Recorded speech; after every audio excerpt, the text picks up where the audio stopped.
Welcome to Founders Future, a podcast powered by Closers.io, where we dive into the journeys of innovative entrepreneurs and explore the road ahead for them and their companies. I'm your host, Amar Elm, and in each episode, we uncover the stories behind impactful ventures, the challenges faced along the way, and the strategies driving their future growth.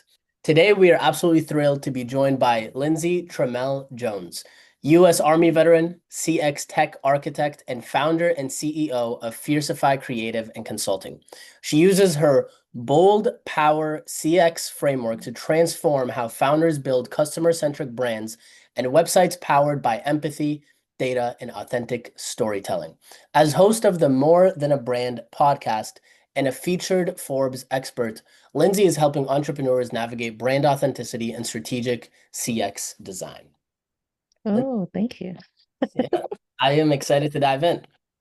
I always like to take things from the beginning. So take us on a trip down memory lane to before you started your company, Fierceified. What were you doing at the time? And then what was really the motivation behind starting the company? So before I started my company, I had been in the military, the army for about 12 years. So past that halfway point to retirement. And I remember going into we were about to get promoted to the senior ranks. You take your packet and all your information, you have somebody look over it. And I took it to a male. It was a person that was higher ranked than me, took it to a male, and he said, "You know what? Your stuff looks good. You're a woman. Y'all are prone to have families, get fat, and get uncompetitive. So you probably won't be making any decisions even if you get promoted." That was my introduction to That's this entire intense. yes. And and I was like, you know how you feel like you're in like, am I getting punked? That's Yeah. how I felt. All right, hit the camera somewhere. Yeah. And so I was just looking at him and I was like, okay, if that's what you say. But it also opened my eyes up because for majority of my career, I was around people in my same career space, which is visual information, the artsy people of the army. But once I got to my first time in a space where it's more than just us, like the real of the 1% of the nation, Mhm. the good, the bad, and the ugly. And that's where I was before I started my business, is sitting there hearing someone's perspective where I've heard people talk about toxic masculinity and stuff like that, but I've never experienced it until that moment. I was like, people really think like this? Like, is this for real? And I knew that I needed to do something and use my skills that I had to make a change, not only for myself, but be a change for other women and other marginalized communities. I love that. That's powerful. So then where did the idea from Fierceified come in? Okay, so being the artsy part of the army with being a VI technician, I had a friend who's also in the army, and she was a photographer, a wedding photographer. And she asked me to make something on Adobe in design, Mm. and I created it for her. And in my head, once again, around people that's not within my career field, she was like, everybody doesn't know how to do this. And people charge a lot of money to do what you just did for me. I was like, Mm. for real? So it was more so her idea was like, you should start charging people to do stuff like this. Yeah. So I started off with working with wedding professionals and doing simple stuff like PDFs, pamphlets. I'm an 80s baby, 90s kid, so I like tangible things. And then I ventured into web design. Cool.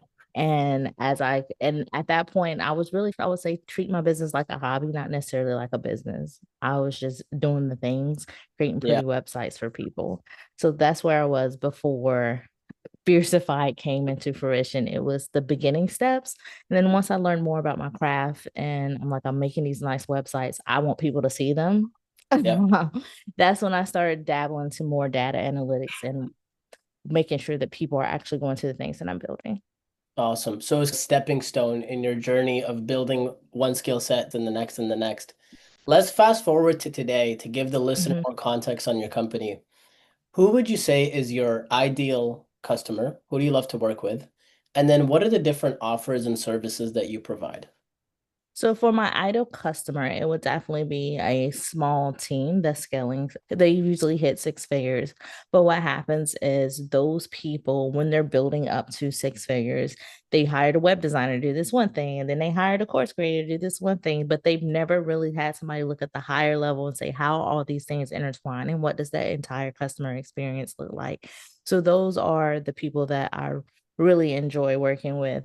The services that we do provide, we have a lower tier that's just audit my stuff, audit and tell me what I need to do. Then we have a full design, like from beginning to end, where we talk about where you would in customer acquisitions, what does it look like when they're actually purchasing, what does that follow-on support looks like. And then lastly, the third offering we have is that we do we do CXO. So where I come in and I'm like a part of the team and I'm integrated and we set a plan and we manage it like for 6 months and we see how are we retaining customers? Is our retention going up? Or are people being more engaged? What does that entire experience look like? So those are our three main offerings. Yeah, thanks for breaking that down. Is there specific industries that you focus on? Mostly coaches and consultants. No particular industry, doesn't have to be, let's say, tech or health, but it's mostly been consultants that have done a lot of B2B contracts. Got it. Very interesting. It's funny because a lot of the people that listen to this are coaches, consultants, and agency owners. Okay. It's serendipitous. Walk me through with your three different offerings, which really takes up the bulk of the revenue. the so from beginning to end bills. The Got it. CXO, I can only do so many, obviously, Yeah, because we're small. But those what take up the bulk of the revenue are the builds. People like the CXO, but ongoing support, especially in an economy that's hit and miss right now, is taking a back seat. And there's other ways, for our standpoint, there's other ways to give people that same type of support, which we're starting to dabble in, that doesn't require so much hands-on. got it. What does the CXO stand for? Customer experience officer. Got it. So it's like a fractional in a sense. Yes. Got it. That makes perfect sense. Now, one thing that I always love to talk about, especially when it comes to consulting businesses, is the idea of scalability when it comes to a particular fulfillment model. So when you think about that, you mentioned that the full design end to end is the bulk of the revenue. Mm-hmm. What does that actually look like from a client engagement standpoint from start to finish in terms of what are the deliverables? Let's say somebody signs on. What does that look like? So it looks like first we do an audit. We always start with audit, where are you at? Then we build out a journey map and we break it down in between the different sections of a client journey. So acquisitions, how are we acquiring customers? Are we using social media, podcasts? What does that look like? How they get into your business infrastructure. Once they're into it, how are you pushing them into, like, they know who you are? I would like to say you want to take them from who is this to take my money. So you want them to, once they've found out or aware who you are, now is moving them into that consideration phase where, what are you doing to make them consider purchasing you? And a lot of times that's email newsletters, that's going live, that's allowing them to get to know you better. Then we move on and we go through the rest of the phases of Mm, the client journey. The next deliverable would be to actually build out those different pieces, or maybe add some sort of system that makes it easier, not only for the client, but also for your team. And then from there, we may be rebuilding the website or making a website, period. It's just different deliverables, and it really depends on what that client needs. But it always starts with an audit and building out that journey map, and then deciding, okay, where can we plug and play different systems, or give somebody a different duty or a different title, or give them a different task that makes it easier for you and your team and your clients. very interesting. How long does that process typically take? So it takes at least 6 to 8 weeks. Okay. So it's a lengthy process, but it's a lot of work. Yeah. And is Yeah. it done for you and or is it done with you? So it's mostly done for you. The beginning, especially when we're building the journey map, we definitely there's a lot of done with you because Yep. you have the Yep. information, but for the bulk of it is mostly done for you. Got it. I'm curious if when you think of scalability, when it comes to a fulfillment model, like if you were to 10x your business, I always Mhm. like to think of this. If you were to 5x, 10x your business, what would break? What is your perspective on developing a scalable fulfillment model? I think if I was to 10x it, for me, I want to keep it lean. what we've started getting into is creating different AI agents that can do some of the things like that can do the audit. So it's not a manual audit. It Yeah. can look at your stuff for us. And then that way it spits us something out. And taking some of those pieces, some of those nuances that everyone gets, and it Hmm. speeds up the process. Now, when Yeah. it's all manual, it takes a long time. But now that we built some AI agents, we built some different AI tools that kind of take some of those things off our plate. It doesn't take us, it's starting to, you can see Mhm. the time dwindling Yeah. down. Yeah, you're increasing your productivity. Let's shift a little bit to the back end of the business. When it comes to the lead generation and acquiring more customers for your consulting company, what does that currently look like? So lead generation for us looks like most of our we have a good referral system. So I'll start there. So we get a lot of referrals. We do compensate those clients that work with us when they refer someone and they sign on. So they get a compensation on the back end. So we do get a lot of referrals. When it comes to, let's say, marketing and business, let's say cold to sold type of clientele, that looks like, first of all, I'm like, just get them on the email list. That's I want their some kind of point of contact. And then we have small tools that they can use, like I would say it's a blue, we call it a blueprint, but it's another system that it's like an app. You put in some basic business stuff and it will give you some ways that you can improve your customer journey without hiring us. So it gives them our philosophy, but it also introduces them to us and how we work. And they also have to get their email address to get access to So it. some sort of lead magnet. Yes. Got it. So it sounds like referrals are the biggest part of the business. It's actually interesting because earlier today I was talking to a business owner and he was telling me for him it's mainly referrals and organic, like in some sort of Mm-hmm. inbound organic from like LinkedIn or something. Yeah. And it's great because they're high intent and they like, know, and trust you already. But he said he's frustrated with it because it's not the most predictable and it's not the most Yes. consistent. It's hard to pull a lever and get more referrals. When you think of predictability when it comes to lead generation, what is your perspective on that? Is there anything maybe you're trying out that's new to build more predictability? So to build more predictability, we just launched the Experience Vault, which is a like a monthly reoccurring. They pay into it. We have classes, we have those different tools, they have access to it. And that was for us the easiest way to start creating some more predictable revenue. As far as lead generation, he's right. The referrals do run out. So I've been doing more of being on podcasts, getting in front of different audiences, having different people on my podcast to get us in front of more eyes and not just the same circles. Usually one thing about referrals, you're going to stay in the same circles. So if you want Yeah, to grow, you're going to have to expand beyond that. 100%. What does your sales process look like? So when it comes to, let's say a lead does come in through the door, what are the Mm-hmm. different steps that they go through for them to become a client? So if a lead comes through the door, they fill out a contact form. They send, depending on what their answers are, we'll send them, let's say they want to audit. Okay, this is the information for that, so on and so forth. If they want this one-on-one, then I do a sales call. I do, because it's a lot of time to work with someone. So we do a sales call. From there, my team, they'll send them like the onboarding and package, and that we'll schedule calls and have everything set up front. And that's pretty much how that's what from a sales perspective, that's how it goes from beginning to end. We start working on the work or whatever project that we have.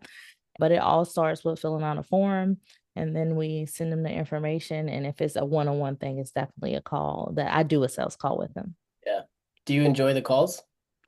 I do because it kind of allows me to see red flags. Fair enough. Fair enough. Do you find that sometimes it takes away from other founder activities? Are you looking to eventually delegate that, or what's your idea there?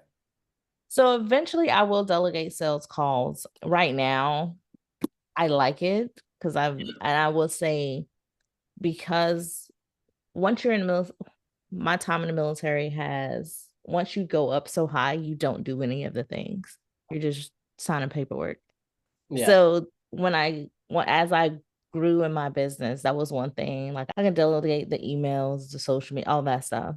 But I do want, sometimes I want to be in the weeds. Yeah, fair enough. I guess when you're talking to clients, that's probably one of the last things, especially if you're good at it, one of the last things Mhm. you would need to delegate. Yeah. When you think of your vision and where you want to take the company, what is your ultimate goal? My ultimate goal is to have continue to be lean. Right now, there's four of us, including myself. No, five of us, including myself. I would like to have maybe a team of 10, a office space. People don't have to come inside. They don't. I'm all for telework, and I don't see me working with like Fortune 500. I don't. I feel like that's too many stakeholders, and that's just not my goal. But I do want to continue helping those traditionally marginalized founders and nonprofits. I've started getting more nonprofits now, helping them collect the data, helping them explain what they're doing and the impact they're having for their stakeholders, for their partners, and so they can get the resources that they need. And yeah, let's say 10 years from now, definitely more revenue, but still a lean team that's doing work that actually that we feel like matters. I like that. Let's say 12 to 24 months from now. Where do you want to be in terms of revenue, performance targets? Walk me through that. 12 to 24 months from now, I would say multiple six figures. So maybe I'll say like at least 500. Yeah, multiple six figures. I do want to have a SaaS, software as a service platform to for within the next 12 to 24 months. We have our wheels are spinning, but I think we'll be really close to launching that. And then giving people a lower, I hate to call it, I'll say a lower price point, a lower price point offer that also gives them the information they need when it comes to data, when it comes to their experience, their customer experience. But it's not, I don't want it, I never want it to feel like it's too corporate. I Mm. want it to feel, and I'm always telling my team, like it has to sound like it's coming from the smart friend that went to college, that she's going to tell you because that's her expertise, but she's going to say it with love, and you're going to understand where she's coming from.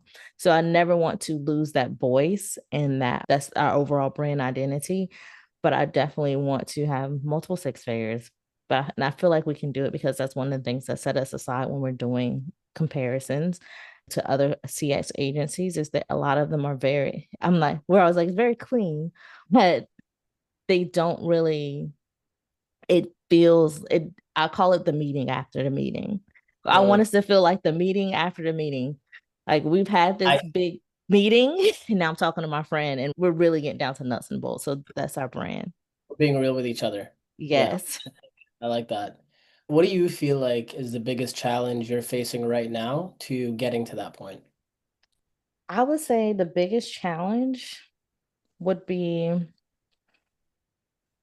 I would say our biggest challenge is that we are small. We as small as we are. So we're still trying. I'm still trying to delegate because we just got to five people. So I'm still trying to find what feels good to delegate. I'm also still trying to find, I have an OBM, so I'm trying to step back. And there are moments where I'm like, I want to jump in, but I'm like, but you gotta let people grow. And I would say me, I'm the biggest, I'm the biggest setback right now. Trying to let all that go because that's my is your business. Essentially, it's your baby. You Yeah, started it. it is your baby. I was literally just about to say that. It's hard to let certain things go. So Mm. it's delegating and letting your team handle some of those activities. Yeah, makes sense. Let's say you were talking to new entrepreneurs Okay. and you could give them a piece of advice that you wish you knew when you were first starting off. What would that be? Be don't be afraid to be yourself, even if you're new. When I first started off, it was ridiculous. I was told that you had to be clean and minimalistic and nice white backgrounds. And I would change out of my uniform to go live because I didn't want it. Nobody needs to know that you're in the military. Like it was just too much things that I was trying to hide. Whereas those are part of your story is what will resonate with your clients or what will resonate with the people, with your customers. So don't hide it. You don't have to do that. You just because one person did it this way, there's a lot of people that will tell you that here's my blueprint on how I scaled to 7 figures. Follow this, you'll have it. It was that easy, then everybody would have it. Yeah, So new entrepreneurs, don't be afraid. Just start. Don't lose yourself while you're starting though. It's people will come for you and what you bring, not necessarily come because you're pretending to be someone else. that's powerful. What's one tool or resource that's been a game changer for you and your company? Oh, so many. Number one, Notion. Notion. I love Notion. And then the other tool I would definitely say is I would say Gemini, Google Gemini, especially with was a VO3 with the videos. So Yeah, and this month, next month in July, we'll start our marketing campaign. And we have videos that we created with Google Gemini. And it's just to tell stories or just to tell stories from different founders, different phrases that we've heard them say, different reasons why people come to us. And people are very visual and they're really short, 8 seconds. But it's throughout that for the next quarter, we're going to releasing these videos and letting people know, like, we see you with building stuff in silos. We see you scaling to 6 figures, but you're building a plane while you're doing it. We see all these things that you're doing. So learning Google Gemini has allowed us to create these cinematic looking short clips, videos yeah, that we're going to use throughout this quarter to resonate with our audience and let them know that, hey, we know you out here doing your own thing and we see you and we're here to help you. You don't have to be afraid to be vulnerable to ask for help. I love that. Is that going to be paid campaigns or just organic content to your audience? Right now it's organic content. That's organic. Yeah, we thought about doing some paid stuff, but right now we're just gonna stick with organic content and making sure we build it consistently. That's the thing, making sure that we're showing up consistently.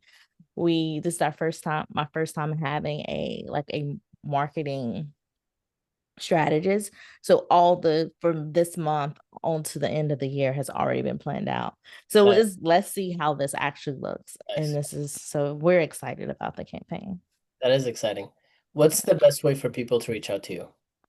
The best way to reach out to me, you can find me on LinkedIn at Lindsay Tramel-Jones, or you can just email me at lindsay@fierceified.agency. And I'm always there to answer any questions. Awesome. Lindsay, thank you so much for your time today. All right. Thank you.